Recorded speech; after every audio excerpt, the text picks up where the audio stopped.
51મો શ્લોક જોઈએ। 51મો શ્લોક જુઓ। આ જે નંબર હું બોલું છું ને એ મૂળ ચોપડીના નંબર આવે છે। હા, બે જાતના નંબર હોય, એક 1 થી 60, એને સિરિયલ કહેવાય। સિરિયલ નંબર 1 2 3 4 અને આડાવડી નંબર આવે છે એ છે મૂળ ગ્રંથ નીતિશતકના મૂળ નંબર। અને તમારી ચોપડીમાં હશે એ પ્રમાણે, ન હોય તો નોંધજો। 51મો શ્લોક છે। તૃષ્ણામ છિંધી ભજ ક્ષમામ જહિમ મદમ પાપમ રતિમ મામ કૃથા સત્યમ બૃહાનો યાહી સાધુ પદવીમ સેવસ્વ વિદ્વજનમ। મળ્યો બધાને શ્લોક? માન્ય માનય વિદ્વશો અપ્ય અનુનય પ્રચ્છાદય સ્વાન ગુણાન કીર્તિપાલય દુઃખિતે કુરુ દયામિત સતામ ચેષ્ટિતમ।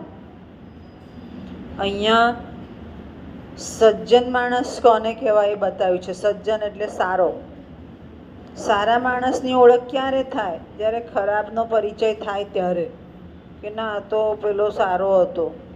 અને હજી પણ એવું કહેવાય છે કે સજ્જન 51% છે ને દુર્જન 49% છે। સમાજ એ રીતે જ ચાલે છે, સજ્જનો વધારે છે। તો સજ્જન કેવો હોય એનું આ વાસ્તુ બતાવી છે। તૃષ્ણા એટલે ઈચ્છા બહુ ના રાખે। બાજુવાળાની 4 ગાડી હોય તો એમ ન વિચારે કે મારે ગાડી જોઈએ, ચાલીને જાય। ક્ષમા આપે, એની લેટગોની ભાવના હોય। અહંકાર ન રાખે, સાચું જ બોલે, મુશ્કેલી હોય તો એ સાચું જ બોલે। અને એની દોસ્તી વિદ્વાનો સાથે હોય, ઓછી દોસ્તી હોય પણ વિદ્વાનો સાથે હોય।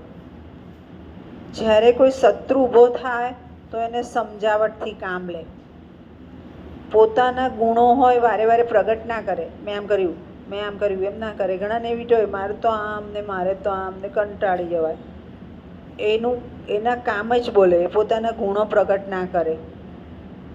અને જે દીન દુઃખી છે, ગરીબ છે, દુઃખી છે, એના પર દયા રાખે। આ બધા લક્ષણો કોના છે? સજ્જનના। અહીંયા તમને એમ થશે કે આપણને નીતિશતક આવું કેમ આપ્યું છે? તો સંસ્કૃતના મોટાભાગના ગ્રંથ છે એ આપણને જીવન જીવવાનું શીખવાડે છે।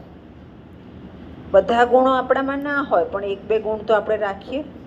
અને આવા 1-2 ગુણ રાખીએ તો પણ સમાજમાં આપણે ઉપયોગી થઈએ છીએ। ત્યાર પછી 63મો। દાનમ ભોગો નાસસ્તિ સ્ત્રો ગતયો ભવંતી વિત્તસ્ય યો ન દદાતિ ન ભુંગતે તસ્ય તૃતીયા ગતિ ભવતી। આ ચિંગુસ માણસોની વાત કરી છે, આપણે આ સમજ્યા। ધન, મની, ધનની 3 ગતિ છે જ। ઘણીવાર કોઈ બહુ વાપરતો હોય તો આપણે મોટા કહે છે કે જો બહુ ઉડાવશો નહીં, લક્ષ્મી ચંચળ છે। સાચી વાત છે। ધનની 3 ગતિ છે, એક દાન, બીજું ભોગ અને ત્રીજું નાશ।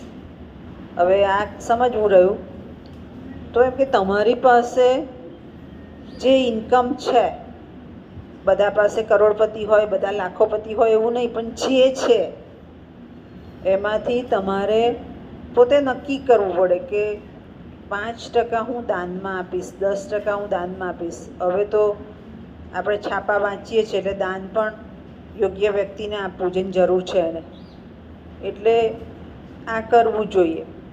ત્યાર પછી ભોગ, આપણી પાછળ ભોગ એટલે આપણે કંઈ જીવવું છે તો બહુ સાંકડો હાથ કરીને નહીં જીવવાનું, શાંતિથી જે રીતે જીવાતું હોય એ રીતે જીવવાનું। ભોગ વિલાસ કહેવાય એને। અને આ બે નથી કરતા તો ઘણીવાર આપણે શબ્દ વાપરીએ છીએ કે પેલા ભાઈએ તો બહુ જમા કર્યું પણ એની 4થી પેઢીએ તો વાપરી કાઢ્યું, એટલે એ દાનનો નાશ થઈ જતો હોય છે। હવે અહીંયા આપણે સમજવા જેવું છે કે નાશ કેમ થાય? દાન કર્યું છે કે ભોગવિલાસમાં વાપર્યું છે? ભોગવિલાસમાં નથી વાપરતા તો સમાજમાં કંઈક આપ્યું છે તો એનો રિવોર્ડ કુદરત તરફથી મળે છે। એટલે કુદરત તમને પાછું આપે છે। તમે 1 આપો તો 10 પાછું આવે છે। એટલે એમ કે ધનનો ઉપયોગ, લક્ષ્મીનો ઉપયોગ યોગ્ય રીતે કરવો જોઈએ. ત્યાર પછી 64મો શ્લોક. યસ્યાસ્તિ વિત્તમ સ નરઃ કુલીનઃ સ પંડિત સ શ્રુત્વામ ગુણજ્ઞઃ ઈવ વક્તા સ ચ દર્શનીય સર્વે ગુણાઃ કાંચનમાશ્રયંતિ. આ છેલ્લી લીટી છે, રેફરન્સમાં આવે. શું કહે છે? આ મનીનું મહત્ત્વ જ છે, પૈસાનું. જેની પાસે પૈસો છે એને આપણે સારો માણસ કહેવો પડશે. પંડિત છે, શાસ્ત્રનો જાણકાર છે, સારો છે, એ બધા લેબલો એને લગાડવા પડશે. કેમ? તો બધા જ ગુણો એ પૈસાદાર છે એટલે એને આપણે આપવા પડશે. કેમ? તો સમાજમાં એનું ધન લેવા માટે. અને સર્વે ગુણા કાંચનમાં આશ્રયંતે, એટલે બધા જ ગુણો તમારા પૈસાદારને જલ્દી લોકો કહેવા ના જાય, કારણ કે ડરે બિચારા કે આને કહીશું તો એ આપણને નડશે.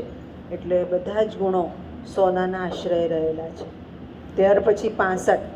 રત્નૈ મહાર્થે તુતુષ્ણ દેવા ન ભેજીરે ભીમ વિષેણ ભીતિમ સુધામ વિના ન પ્રયયુ વિરામમ ન નિશ્ચિતાર્થ દિવમ અતિધીરા.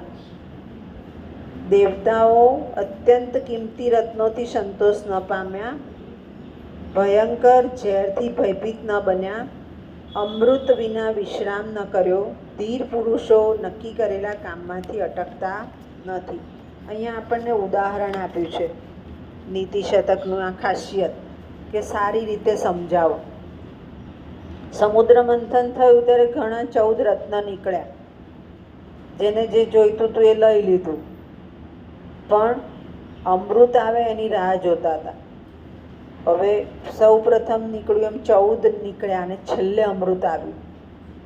તો એમ કે તમે જે કંઈ નક્કી કરો છો કામ, ધારો કે તમે ભણવામાં આવ્યા તો આવીને બેસીને ગયા ને ભણ્યા એવું ન ચાલે. તમારું એક લક્ષ્ય હોવું જોઈએ કે હું આ કોલેજમાંથી અહીંથી આટલું લઈને જઈશ, આટલું શીખીશ. એ એકદમ ન મળે, એ ધીમે ધીમે મળે.